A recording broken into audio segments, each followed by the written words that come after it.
মূলো শাক ভাজা হয়ে গেছে, নামিয়ে নেবো। দেখো, এটা খেতে দারুণ লাগে। কচি মূলো শাক নিতে হবে, পাকা নয়, কচি কচি নিতে হবে, তবে গলবে, তবে খেতে ভালো লাগবে। হেঁটে হেঁটে যাচ্ছিল।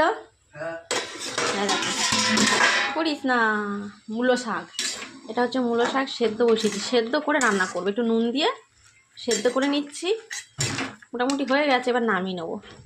হয়ে গেছে, মানে খুব বেশি সেদ্ধ করবো না। এবারে পেঁয়াজ দিয়ে ভালো করে ভেজে নেবো, কাঁচা লঙ্কা দিয়ে, শুকনো লঙ্কা দিয়ে ছেঁকে নেবো।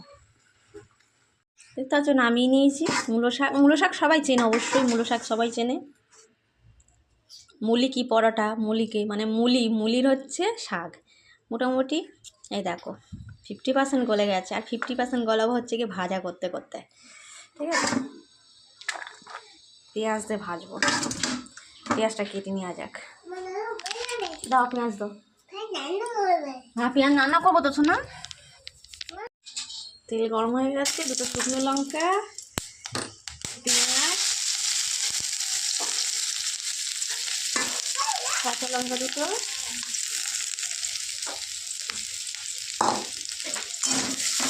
নাড়াচাড়া দেবো, এটা ভেজে নিই। ভাজা হয়ে গেছে পেঁয়াজ, এরকমই ভাজবো, এর থেকে বেশি ভাজবো না, কেননা পেঁয়াজটা আবার শাকের সঙ্গে ভাজা হবে। দিয়ে দেবো শাকটা।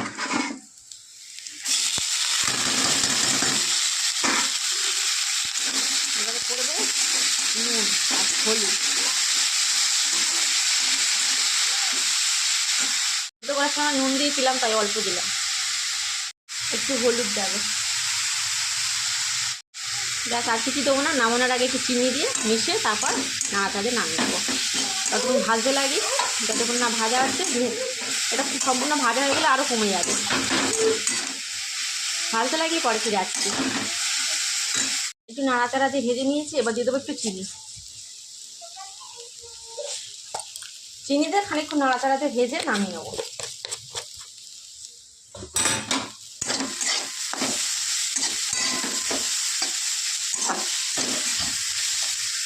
মূলো শাক ভাজা হয়ে গেছে, নামিয়ে নেবো। দেখো, এটা খেতে দারুণ লাগে। কচি মূলো শাক নিতে হবে, পাকা নয়, কচি কচি নিতে হবে, তবে গলবে, তবে খেতে ভালো লাগবে। এবারে নামিয়ে নেবো।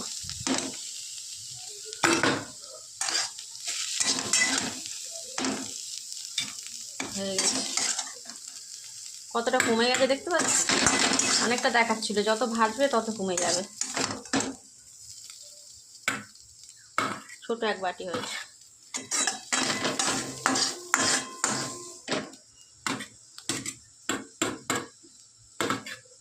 টাটা।